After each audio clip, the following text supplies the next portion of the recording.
Good morning, everyone. I'm Nancy Ganzekaufer, business coach and body language trainer, and I am here with my associate coach and luxury interior designer, Miss Leslie Myrick. How are you, Leslie? I'm good, Nancy. How are you doing? I'm good. This is one of our most talked about subjects, but there's a reason for that. Yeah. Everyone gets so uptight about social media. They get so uptight as to what to post. Are they going to look stupid? Let me just go live on Instagram while we're talking about that. It's kind of necessary evils. I think in a sense, we're kind of all like, we're over it. We're like, I don't want to do this, but also we love consuming it. And we have to remember our clients love consuming it too.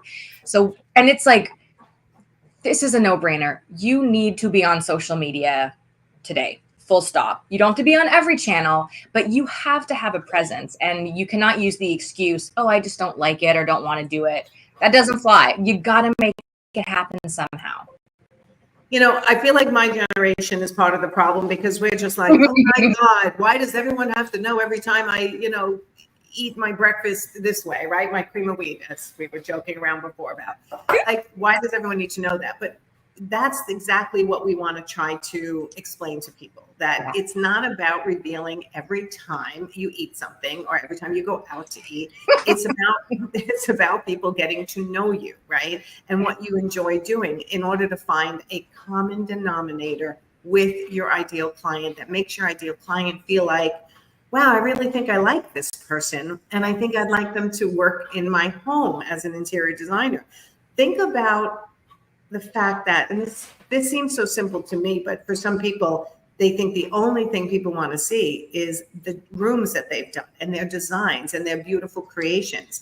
And yes, they want to see that, but you could have the most beautiful designs I've ever seen in my life, and it fits my style exactly. If I don't like you, you're not coming into my home. No. And social media is social. Like, yes, of course, you need the beautiful images. It needs to be super clear what you do, what you offer, what you can do for people as a designer. But that's only half the story. Like you said, like there's that know, like, and trust factor. People need to know you. And if it's just, here's our work, they don't know you as a person. They don't connect with you, and they're not going to hire you. And it's very vulnerable to be like, I'm going to share what I'm reading. Like, it seems dumb. Like, who's going to care? Everybody cares. I love following people and finding out what podcast are they listening to? What books are they reading? What are they interested in? Like, that's the stuff that keeps me coming back and engaged. And, professional services aside, it's that personal connection that makes me want to hire somebody or engage in their services, whatever that looks like. It's true. It's so true. And it is, people think it's so different as a coach versus as an interior designer, what you post, but no, it's not. It's not different, because you want to educate, you want to inform, you want to inspire, and you want to share your life so that people go, gee, I really like her or him, and I can see in the future if I need their services, I really like that person, I want to work with them. They get to know your voice, your mannerisms, your sayings, your knowledge. And it's just so important to be posting on a regular basis. And quite honestly, my email list is going to be getting an email shortly, because I stopped posting myself for a really long time, right? This was a very busy time in my life, moving to Florida, being engaged, and I neglected to show up myself very often for a while. Yeah. And over time, it definitely affects the business, right? So I agree. People want Nancy. They love you. They want to get to know you. They want to see what birds you're watching or what you're having for breakfast and what you're interested in, because they connect with you, and then they like you and they want you to coach them. Correct. And same with you, right? You recently talked about you're getting your hair cut tomorrow, aren't you? In your Instagram. Oh, coming off. Look at that. We are going to believe it. Okay, well, if you guys have not been following Leslie's Instagram, you got to go and look, because I love the fact that your wall, which is the feed that everybody sees, your squares, is all your professional stuff. Yes, I keep my feed, my main wall, very, very polished. And I will sometimes put personal photos, but they are well edited. Like they look like they belong there. Yes. And I love what Chloe's saying. Chloe is coached with Luann and I years ago. She's from the UK, and she's saying from LinkedIn, she's watching. Hello, Chloe. She said, if you have a niche, Nancy, you have so much to talk about. And that is so true. So I always give the first simple advice. If you're looking to educate on a regular basis, like I've been doing on my Instagram, I've been doing one reel a day. I don't know how many days I'm up to, but I committed to 30. So I definitely should go back and count because I don't know what I'm up to. But I literally am giving a tip a day in reference to anything related to running a business and being an entrepreneur and being an interior designer entrepreneur running a business. I have a niche. I am a specialist in interior design and body language. So I'm giving tips that relate to my specialty. Yeah. Chloe's right. If anybody's specific to kitchen and baths, specific to window treatments, specific to biophilic design, anything like that, you have a ton to talk about just in your specialty. And if you're more of a generalist interior designer, you have even more to talk about. Oh, yeah. If you've been educated in interior design, go back to your books and open up a page and go, oh, let me share that tip. Sharing your actual tips on how to do things does not mean, oh my God, I can't share that. Everyone's going to go do it themselves and then they're not going to need me. What it's going to do is show that you're the expert in that particular area, make them realize there's so much more they don't know. And they want an expert in order to finish their design project or start their design project or to give them advice. It's basic, but at the same time, it's really hard to do consistently, isn't it? It is. And it's vulnerable showing up on camera, on video. This is a huge struggle we hear from our coaching clients, is that like they get it, but the thought of turning that camera on themselves and posting something is scary. And here's what I'm going to say to that.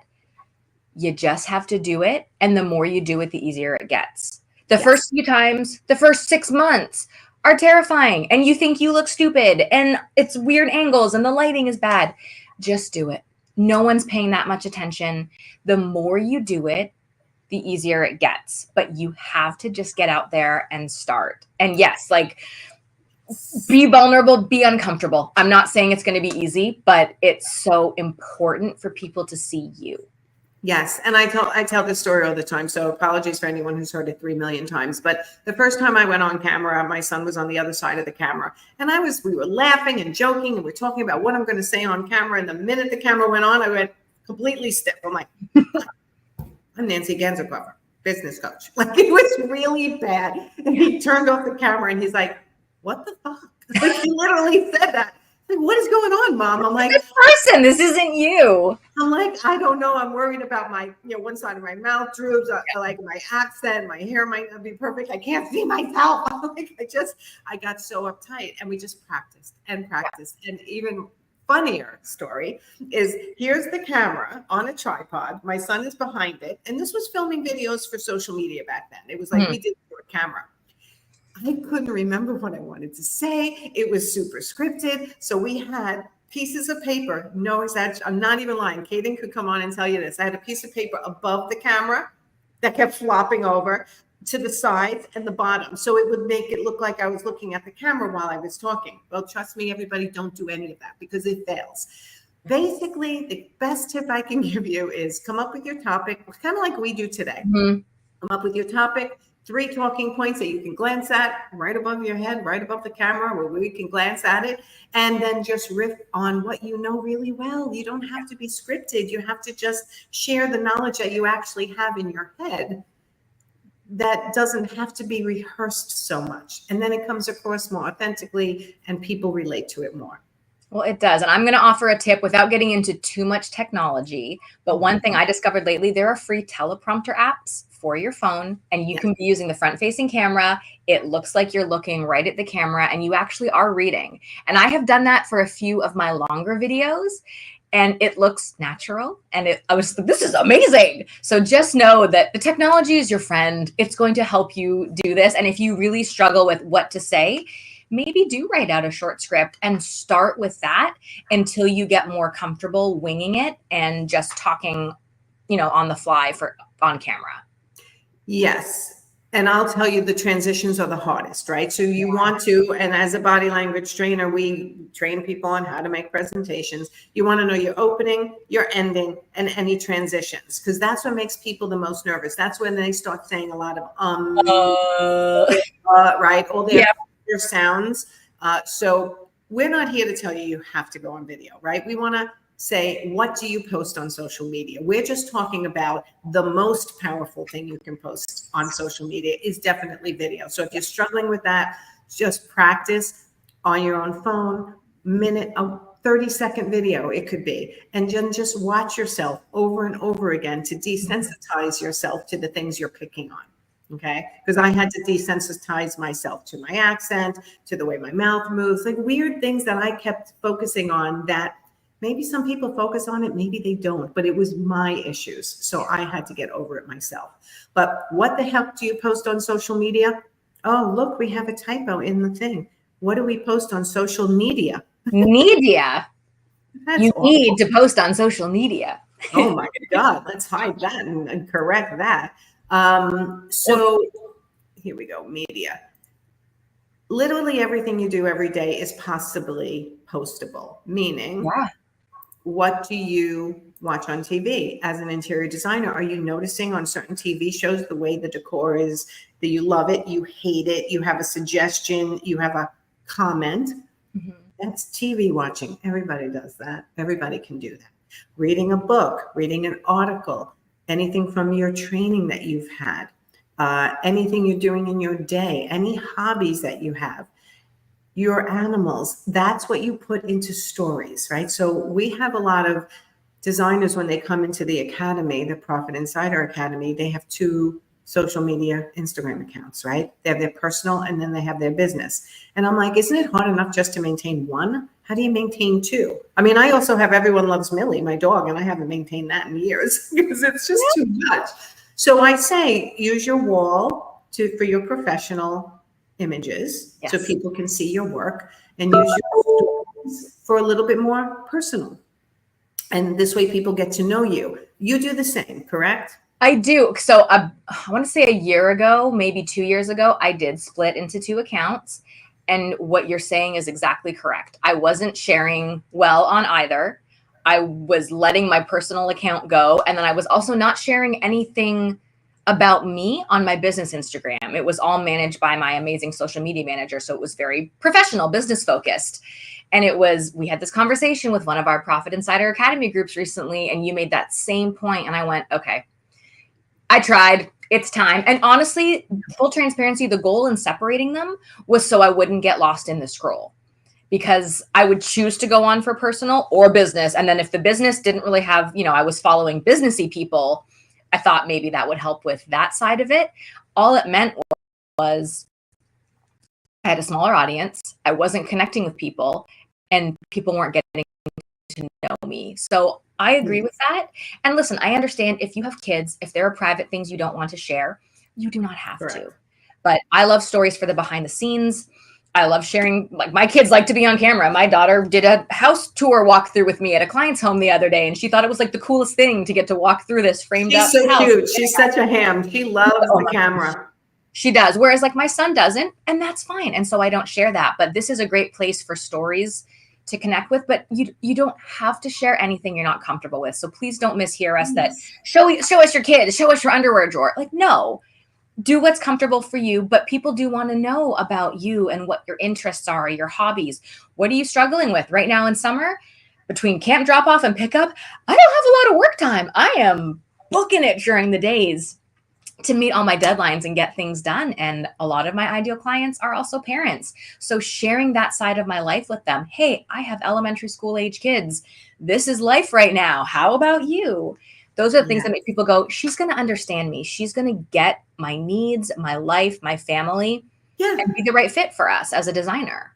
I mean, you probably remember the one time we were in a group and one of the designers said, I don't want to show my own home. My own home is a mess, and that'll make people feel like they don't want to hire me. I'm like, except for the people who want to hire an interior designer who also have difficulty keeping their homes organized. They're going to feel like, oh, I'm going to hire her because she's not judgmental of my brain and the way it works and the way I live. And right? Because if you would get a super organized person going into a less organized person's house, they might get that little tone on their face, like, okay. But so I'm trying to relay that you're going to attract your right ideal clients, not just because they have enough money to pay you, which is what everyone always says.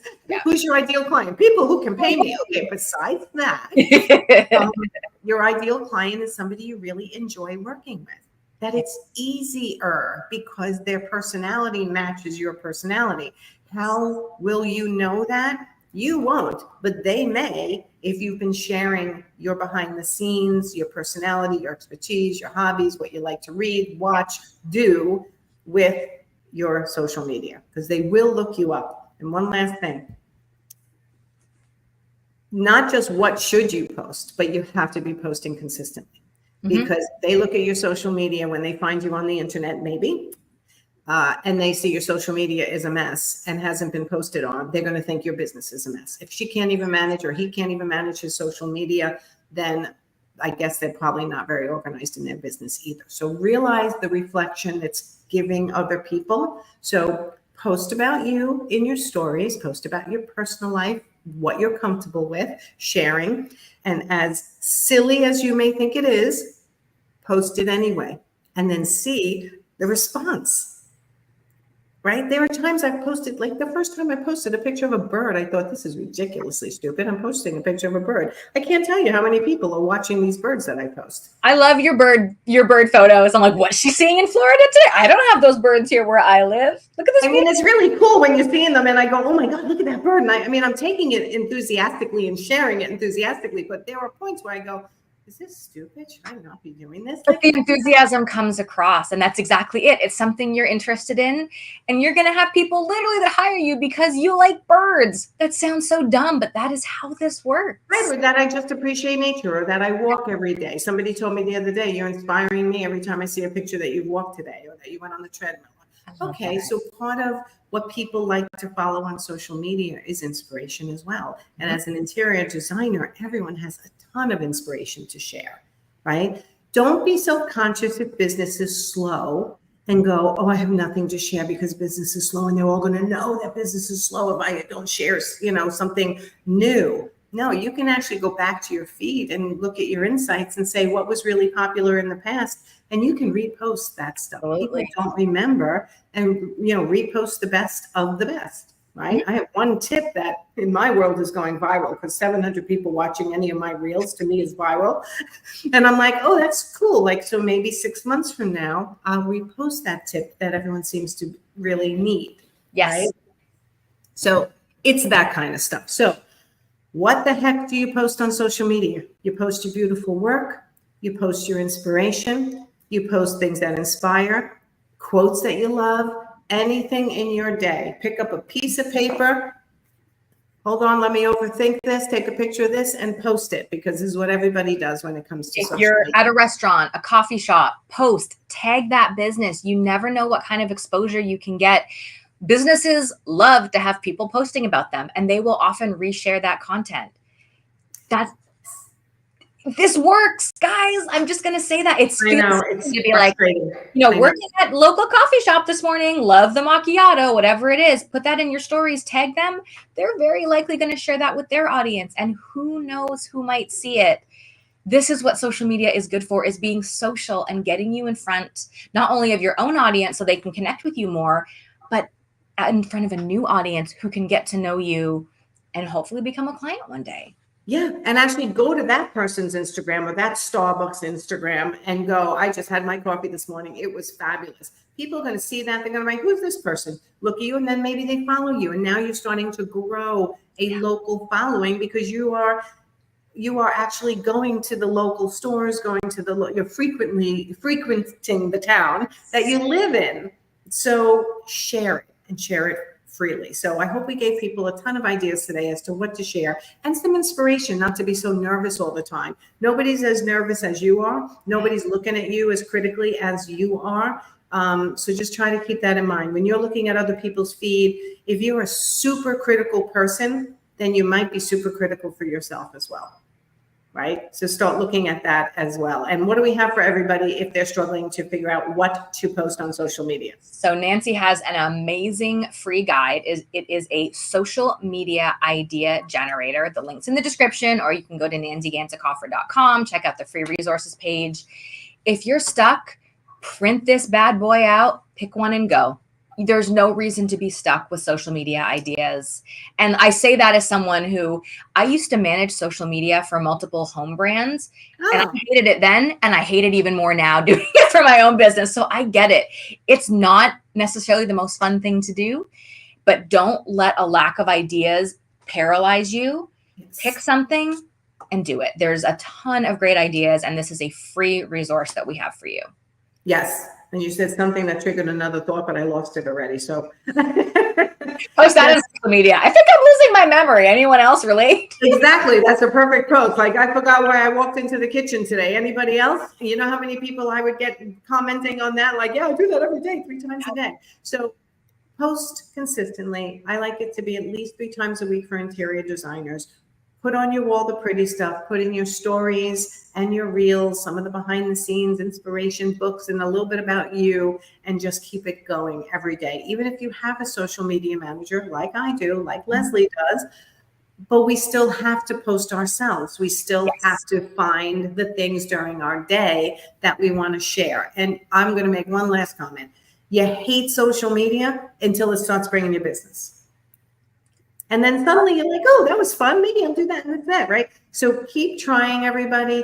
Find the content that connects with your ideal audience, and then rinse and repeat. You don't have to recreate the wheel over and over again. You just have to go with what worked in the past, if you've had a success in the past, or listen to us about what successes you could have in the future and actually do it. So, all right, everyone, go grab the, what was it called? Social Media Idea Generator. Go grab the social media idea generator, circle some things that you think you could actually do. And here's a challenge. Do it and tag me, and I'll go take a look, and maybe I'll even share it, but I'll make a comment. Okay. All right, everyone, go have a great day. And Leslie and I will see you next week. Sounds good. Bye, everyone.